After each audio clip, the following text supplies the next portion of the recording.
ഉയിർക്കാൻ 3 പ്രലോഭനങ്ങൾ. Father doctor Vincent Kundukulam. ഉയിർപ്പ് തിരുനാളിൽ ഒരുങ്ങാനുള്ള കാലമാണ് നോമ്പുകാലം. മഹതീകരണത്തിൻ്റെ ആഘോഷമാണ് ഈസ്റ്ററെങ്കിലും മരണമെന്ന സമസ്യയിലൂടെ അല്ലാതെ നിത്യജീവനിലേക്ക് പ്രവേശിക്കാനാകില്ല. മനുഷ്യനിലെ മാനുഷികമല്ലാത്തതെല്ലാം അഴിഞ്ഞു തീരാതെ ദൈവീകത നാമ്പെടുക്കുകയില്ല. മനുഷ്യോചിതമല്ലാത്തവ നശിക്കുകയെന്നാൽ ജഡികമായതെല്ലാം മണ്ണടിയുക എന്നാണ് അർത്ഥം. അതിനാലാകണം പരസ്യജീവിതത്തിന് മുമ്പ് മനുഷ്യപുത്രൻ മരുഭൂമിയിലേക്ക് പിൻവാങ്ങിയത്. ശരീരം സ്വീകരിച്ചതോടെ വന്നുയർന്ന പരിമിതികളെ അതിജീവിക്കാൻ 40 നാളുകൾ. ആ 40 ദിനങ്ങളുടെ സ്മരണയിലേക്കാണ് വലിയ നോമ്പ് നമ്മെ കൂട്ടിക്കൊണ്ടുപോകുന്നത്.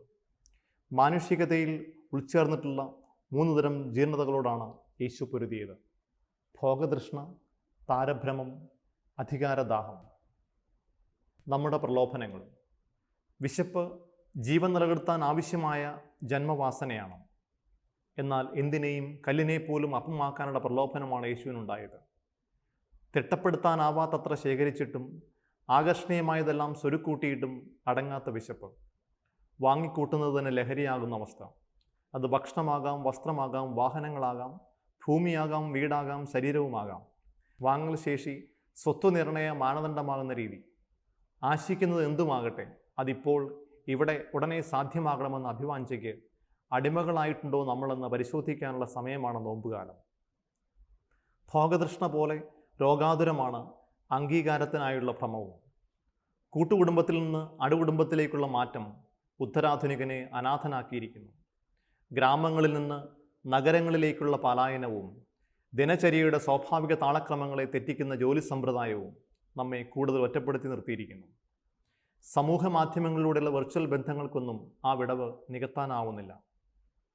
സിംഗിൾ ടിക്ക് ഡബിൾ ടിക്കും ഡബിൾ ടിക്ക് നീലയുമായി മാറുന്നത് നോക്കി സമയം കളയുന്നു. ലൈക്കുകളുടെയും ഷെയറിങ്ങുകളുടെയും എണ്ണം കൂട്ടിക്കിഴിച്ച് നമ്മൾ നമുക്ക് തന്നെ വിലയിടുന്നു. അറിയപ്പെടണം നാട് മുഴുവൻ. ഹോട്ടലുകളിലും ഷോപ്പിംഗ് മാളുകളിലും ചെല്ലുമ്പോൾ സെൽഫി എടുക്കാൻ ആരാധകർ തിക്കും തിരക്കും കൂട്ടണം. എന്തെഴുതിയിട്ടായാലും വേണ്ടില്ല ഫേമസ് ആകണം. വാർത്തകൾ വളച്ചൊടിച്ചും വരികളിൽ പാതി കളഞ്ഞും ചില പദങ്ങൾ കൂട്ടിച്ചേർത്തും വിവാദങ്ങളുണ്ടാക്കി വളരുക. ദേവാലയ ഗോപുരത്തിൻ്റെ മുകളിൽ നിന്നും താഴേക്ക് ചാടി അത്ഭുത സിദ്ധി പ്രയോഗിക്കാൻ സാത്താൻ നൽകിയ പ്രലോഭനങ്ങളുടെ കാലിക ഭാഷ്യങ്ങളിൽ ചിലത് മാത്രമാണിവ. അധികാരിയാവുക എന്നതായിരുന്നു യേശുവിനുണ്ടായ 3ാമത്തെ പ്രലോഭനം. അധാർമിക വഴികളിലൂടെ സഞ്ചരിച്ച് കേന്ദ്രസ്ഥാനത്തെത്തുന്നവർ കൂടി വരുന്ന കാലം. സ്ഥാനക്കയറ്റത്തിന് വേണ്ടി മൂല്യങ്ങൾ കൈവിടാൻ അവർക്കൊരു മടിയുമില്ല. സഹചരെ കീഴ്പ്പെടുത്തുന്നതിലും മുട്ടുകുത്തിക്കുന്നതിലും തറപറ്റിക്കുന്നതിലും അഭിമാനിക്കുന്നവരാണവർ. അധികാരമില്ലെങ്കിൽ തങ്ങളൊന്നുമല്ലെന്ന് തോന്നൽ. ലോകത്തിനു മുന്നിൽ ചെറിയവരെന്ന് കരുതപ്പെടുന്നവരുടെ കൂടെയായിരിക്കുമ്പോഴും സാധാരണക്കാരുടെ ജോലികളിൽ ഏർപ്പെടുമ്പോഴും അപകർഷത തോന്നുന്നവർ. അതുകൊണ്ട് തന്നെ അംഗീകാരങ്ങളും അവാർഡുകളും അവർ അന്വേഷിച്ചു പോകുന്നു. ഉള്ളതിലാണ് ഉണ്മയെന്ന് തെറ്റിദ്ധരിക്കുന്നത് കൊണ്ടാണിത്. ആയിരിക്കുന്നതിലാണ് മഹത്വമെന്ന് തിരിച്ചറിയാത്ത ഹതഭാഗ്യർ. അതിജീവനത്തിൻ്റെ വഴികൾ. കേന്ദ്രാഭിമുഖം, അപകേന്ദ്രീകൃതം എന്നീ എതിർചലനങ്ങളുടെ സമ്യക്കായ ആകർഷണത്തിലൂടെയാണ് മാക്രോകോസമായ പ്രപഞ്ചം നിലനിൽക്കുന്നത്. അതുപോലെ സൂക്ഷ്മ ശരീരമായ മനുഷ്യനിലും തന്നിലേക്ക് തന്നെ ഉൾവലിയാനും തന്നിൽ നിന്ന് ബഹിർഗമിക്കാനുമുള്ള പ്രവണതകളുണ്ട്. അവയെ ആരോഗ്യകരമായി സന്തുലനം ചെയ്യുന്നതിലൂടെയാണ് മനുഷ്യന് പൂർണ്ണതയിലേക്ക് വളരാനാവുക. എങ്കിൽ ശേഖരിക്കാനും താരമാകാനും ഭരിക്കാനുമുള്ള മനുഷ്യവാസനകളെ അതിജീവിക്കാനുള്ള എളുപ്പവഴി ഇവയ്ക്കെതിരെ പോരാടുന്നതിനേക്കാൾ അവയ്ക്ക് വിപരീതമായി നമ്മിൽ നിക്ഷിപ്തമായിരിക്കുന്ന സാൻമാരിക ഗുണങ്ങളെ ശക്തിപ്പെടുത്തുകയാണ്. കണക്ക് കൂട്ടുന്ന മനുഷ്യൻ ശേഖരിക്കുക സ്വാഭാവികം. അതിനവനെ പഴിക്കാനാകുമോ? നാളെ സുരക്ഷിതമായാലല്ലേ ഇന്ന് ശാന്തി ഉണ്ടാകൂ. ഇൻഷുറൻസ് പദ്ധതികളുടെയും പെൻഷൻ സമ്പ്രദായത്തിൻ്റെയും ബാങ്ക് നിക്ഷേപങ്ങളുടെയും വിജയരഹസ്യം അതാണ്. ഭാവിയിലേക്ക് കരുതി വയ്ക്കുന്നതിന് സുവിശേഷം എതിരല്ല. നാളെയെപ്പറ്റി ആകുലരായി ഇന്നിൻ്റെ സമാധാനം നശിപ്പിക്കുന്നതിനെയാണ് യേശു മലയിലെ പ്രസംഗത്തിൽ ശാസിക്കുന്നത്. ദൈവാശ്രയത്വത്തിൽ വളരാനുള്ള ആഹ്വാനമാണത്. വയലിലെ ലില്ലികളെയും ആകാശത്തിലെ പറവകളെയും ദൈവം പരിപാലിക്കുന്നെങ്കിൽ സൃഷ്ടിയുടെ മകുടമായ മനുഷ്യനെ ദൈവം എത്രയധികമായി സംരക്ഷിക്കുകയില്ല. ഭോഷനായ ധനികൻ്റെ ഉപമയിൽ യേശു പരിഹസിക്കുന്നത് ഭാവി സുരക്ഷിതമാക്കുന്നവൻ്റെ തയ്യാറെടുപ്പിനെയല്ല, ദൈവത്തെ മറന്ന് തിന്നുകൂടി ആനന്ദിക്കുന്നതിനെയാണ്. ദൈവത്തെ കൂടാതെ ജീവിതം ആഘോഷമാക്കാനുള്ള പരിശ്രമങ്ങളെയാണ്. നോമ്പാചരണം ലൗകിക സമ്പത്തിൻ്റെ ക്ഷണികതയെ പറ്റിയുള്ള ജ്ഞാനത്തിൽ ആഴപ്പെടുവാൻ ഉപകരിച്ചാൽ നന്ന്.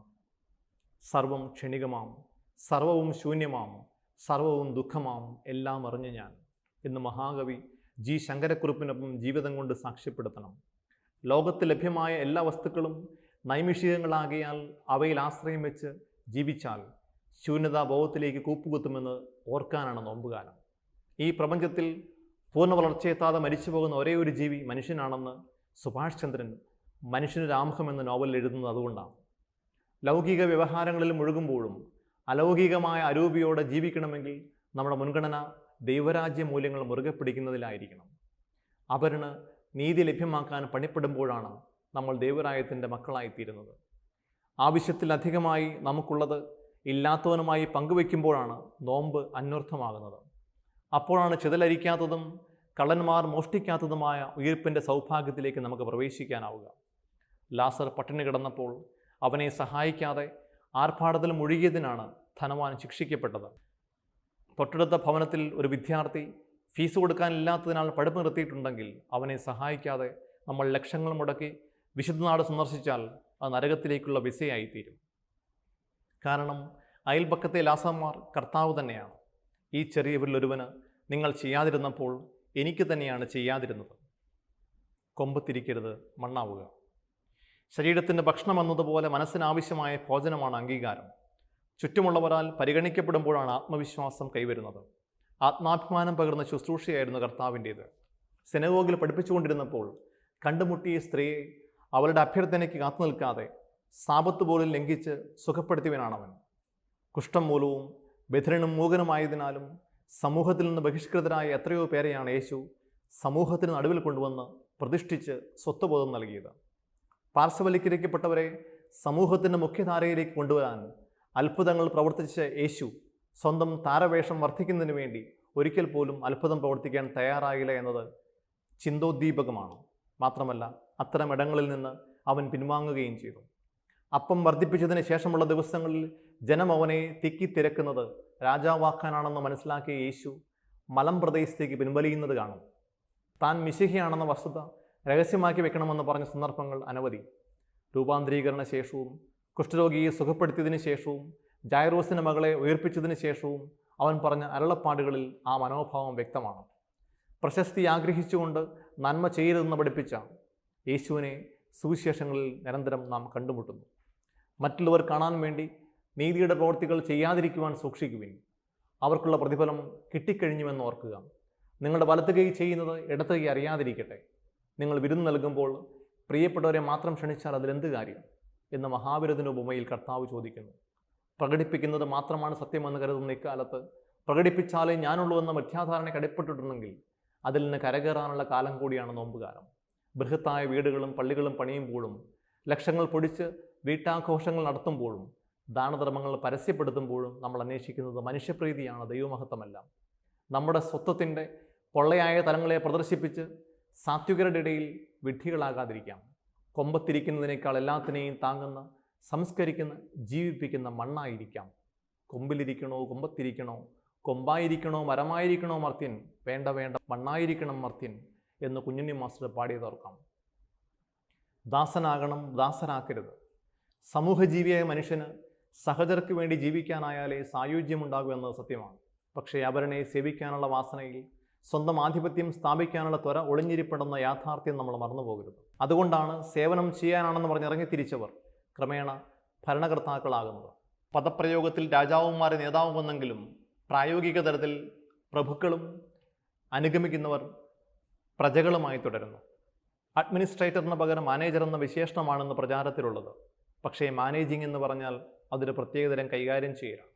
അവരുടെ അധ്വാനത്തെ കൗശലപൂർവ്വം സ്വന്തമാക്കി നേട്ടം കൈവരിക്കണമെന്ന ഇട്ടിക്കോരയുടെ സുവിശേഷമാണ് ഇന്ന് പ്രാബല്യത്തിൽ വരുന്നത്. ഉപയോഗിക്കുന്നതിനേക്കാൾ ഉഗ്ര നിപുണതയാണ് ഉന്നതങ്ങളിലെത്താനുള്ള യോഗ്യത. നീ എന്നെ ചൂടി നടന്നു, വീടെത്തിയപ്പോൾ ഒടിച്ചു മടക്കി പുറത്തു വെച്ച് വാതിലടച്ചകത്തുപോയി. എത്ര മനോഹരമായാണ് പവിത്രൻ തീക്കുനി മലയാളിയുടെ ഉപയോഗപരതയിലെ വൈദഗ്ധ്യം എടുത്തുകാട്ടിയത്. ഉപയോഗിച്ച് വലിച്ചെറിയുന്ന ഉത്തരാധുനിക സംസ്കൃതിക്ക് പ്രതിസംസ്കാരം നിർമ്മിക്കേണ്ടതിൻ്റെ ആവശ്യകതയെപ്പറ്റി ഫ്രാൻസിസ് പാപ്പ സുവിശേഷത്തിൻ്റെ സന്തോഷം നിനക്ക് മഹത്വമുണ്ടാകട്ടെ തുടങ്ങിയ ലേഖനങ്ങളിലെല്ലാം തുടരെ പ്രബോധിപ്പിക്കുന്നുണ്ട്. ഉപയോഗമൂല്യം നോക്കിയല്ല, ആവശ്യം പറഞ്ഞാണ് മനുഷ്യരോട് ഇടപെടേണ്ടത് എന്നാണ് യേശു പഠിപ്പിച്ചത്. വിവിധ മണിക്കൂറുകളിൽ മുന്തിരിത്തോട്ടത്തിലേക്ക് ജോലിക്കാരെ അയച്ച ഒരു യജമാനനെ പറ്റി മത്തായിയുടെ സുവിശേഷം 20-ാം അധ്യായം പറയുന്നു. പകലന്തിയോളം വെയിൽ കൊണ്ടവനും 1 മണിക്കൂർ അധ്വാനിച്ചവനും ഒരേ കൂലി കൊടുത്തത് എന്തൊരു നീതിയാണെന്ന് ഞാൻ ആത്മഗതം ചെയ്തിട്ടുണ്ട്. എന്നാൽ കഴിവില്ലായ്മ കൊണ്ടോ ആരോഗ്യക്കുറവ് മൂലമോ ആരാലും വിളിക്കപ്പെടാതെ പോയ ഒരു അവശനെയാണ് അവസാന മണിക്കൂറിലും ജോലിക്കെടുത്തതെന്നറിയുമ്പോൾ യജമാനോട് നമുക്ക് ആദരവുണ്ടാവും. പ്രാന്തവൽക്കരിക്കപ്പെട്ട ആ മനുഷ്യനും പോറ്റാൻ ഒരു കുടുംബമുണ്ടെന്ന് തിരിച്ചറിഞ്ഞ ദൈവപുത്രനെക്കുറിച്ച് നമുക്ക് അഭിമാനം തോന്നും. അതെ, ക്രിസ്ത്യാനിയാവുകയെന്നാൽ ദാസനാവുകയെന്നാണ് അർത്ഥം. അവരെ അടിമയാക്കാനല്ല, അവരുടെ ദൈവപുത്രനായി കണ്ട് ശുശ്രൂഷിക്കാനാണ് ഈ നോമ്പുകാലം നമ്മെ ഓർമ്മിപ്പിക്കുന്നത്.